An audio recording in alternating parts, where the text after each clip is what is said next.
بلال صاحب، ایسا ہی آپ لوگ بات کر رہے ہیں ایک سال کی کارکردگی کی. آپ لوگوں نے نمبرز دیے کہ جی کس طریقے سے آپ کا جو زر مبادلہ کے ذخائر ہیں وہ ڈبل ہو گئے، کس طریقے سے مہنگائی 1.52% کی شرح پر آ گئی، یعنی کہ بڑھنے کی رفتار کم ہوئی، اور باقی سارے جو آپ بات کریں IMF کے ساتھ ایگریمنٹ پہ صحیح کامیابی سے عمل درآمد جاری، اور بھی جو آپ لوگوں نے گنوائے. یہ کہہ رہے ہیں کہ مقبولیت تو انہی کی جماعت کی ہے اور انہی کی جماعت کے سربراہ کی ہے. تو آپ سمجھتے ہیں ایسا ہی ہے؟ نہیں دیکھیے، میں تو نہیں سمجھتا تھی، مگر دیکھیے یہ تو پھر اب جب الیکشنز آئیں گے تو تبھی ہم دیکھیں گے. باقی ہم تو جی اپنا دیکھیے، ہم تو اپنی پرفارمنس کا سفر جاری رکھیں گے.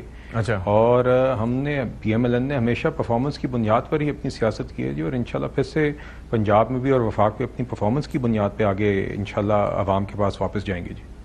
اوکے جی. تو پرفارمنس سے یاد ہے، وہ محکمے کا کچھ آئیڈیا ہوا آپ کو کون سا ملنے جا رہا ہے؟ آج تک ویسے کہہ رہے تھے کہ آج تک کچھ اعلان ہو جائے گا سب کا. نہیں ستی صاحب، ابھی تک تو کوئی فیصلہ نہیں ہوا جی. آئی ایم شیور جب پرائم منسٹر صاحب اور نواز شریف صاحب جب یہ فیصلہ کر لیں گے تو آئی تھنک جب آپ کو پتہ چلے گا تو ہمیں بھی پتہ چل جائے گا جی. اچھا، پرفارمنس کی بات نہ کر لیں ذرا. جی آپ میں وہ گلاس آدھا بھرا ہوا ہے یا آدھا خالی ہے، ذرا ہم بتا دیتے ہیں. I saw that you are sitting here with the numbers.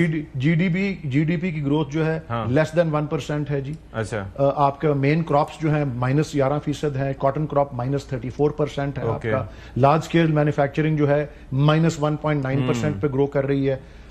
In employment, بے روزگاری 77 سال میں ہائیسٹ لیول پہ اس گورنمنٹ میں ہے. زر مبادلہ کے ذخائر اسٹیٹ بینک کے 11.2 ارب روپے ہیں. ڈالر ہیں، سوری، بالکل ٹھیک، 11.2 ارب ڈالر ہیں. PTI گورنمنٹ میں 20 ارب ڈالر تھے. اب ایکسپورٹس جو ہیں PTI کی گورنمنٹ میں ابھی بھی جس پیک پہ گئی تھی وہاں تک یہ ایکسپورٹس کو نہیں پہنچا سکے. پھر جناب کہتے ہیں کہ ڈیفالٹ سے بچایا. یہ جو ڈیفالٹ کی پرائس ہوتی ہے، جو انشور جس پہ کیا جاتا ہے، پاکستان کا ریٹ اس وقت 1450 BPS کے اوپر ہے، جو کہ بہت ہائی رسک ہے ڈیفالٹ کا. PTI گورنمنٹ کے دوران وہ 350 کے اوپر. ٹھیک ہے. کہتے ہیں جی انفلیشن روکی. جی میں بتا رہا ہوں، کاسٹ آف لیونگ PTI کے 3.5 سال میں 40% اوپر گئی. اس میں 80% کے قریب جو ہے اس دور کے اندر جو ہے PDM گورنمنٹ کے دور میں گئی. 1.80 کروڑ لوگوں غربت کا اضافہ، غریب لوگوں کی تعداد میں 1.18 کروڑ لوگوں کا جو ہے اضافہ ہوا. اور یہ مطلب یہ صفحے بھرے ہوئے ہیں ڈیٹا سے. اور میں جواب لے لوں سر. پھر میں بھی سبتی صاحب، پھر مجھے اجازت دیجیے، پھر میں مختصراً کہ وہ لوگ جی ستی صاحب، میں نے کہا مختصراً کیجئے بیان، میں سن رہا ہوں.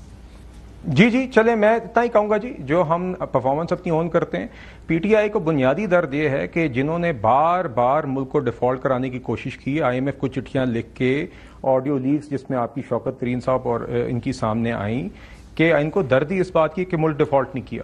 اور یہ وہ لوگ، اللہ کی شان ہے کہ جن لوگوں نے اپنے ہاتھ سے معیشت کو آگ لگائی، جس آگ کو ہم نے بجھایا، بجائے اس کے کہ یہ اس چیز کو اکنالج کریں کہ آگ بجھ گئی ہے، کہہ رہے ہیں دیکھیں یہ گھر جلا بسا لگ رہا ہے، ہم نے اس کو یہ آگ بجھائی، ہم اس کو اسٹیبلٹی پہ لے کے آئے، آگے اس معیشت کو گروتھ کی طرف ہی لے کے جائیں گے. آپ نے پچھلی فروری کے اندر پیپلز پارٹی کے ساتھ صرف اس لیے کوئی بات چیت نہیں کی حکومت بنانے کے لیے. آپ کا خیال تھا کسی سے یہ معاشی حالات نہیں سنبھلیں گے؟ آپ آج تک حیران ہیں کہ معاملات سنبھل گئے. آپ کا خیال تھا پچھلی جون جولائی تک اتنے معاشی معاملات بگڑ جائیں گے کہ کسی سے سنبھالے نہیں جائیں گے. ہم نے آپ کو مایوس کیا ہے. اور دیکھیے آج جب میں بات کرتا ہوں اپوزیشن کے کنسٹرکٹیو کردار کا، تو ٹائم میگزین میں صرف بجائے یہ لکھنے کے جو انڈیا کے پرائم منسٹر کو لکھنا چاہیے کہ پاکستان خطے کے لیے خطرہ بن سکتا ہے، یا یہ لکھنے کے بجائے کہ ملٹری اپنی ریسورسز صحیح طریقے سے دہشت گردی کے خلاف جنگ میں نہیں لگا رہی، آپ دہشت گردی کے خلاف جنگ میں بھی اپنا حصہ ڈالیں، آپ معاشی بہتری کو اکنالج بھی کریں، اور وہاں پہ کوئی کنسٹرکٹیو آپ کی تجاویز ہیں تو وہ پیش کریں جی. یہ میری گزارشات ہیں جی. اپوزیشن یہ کام کرے گی تو قوم کی خدمت کرے گی. بہت شکریہ آپ کا.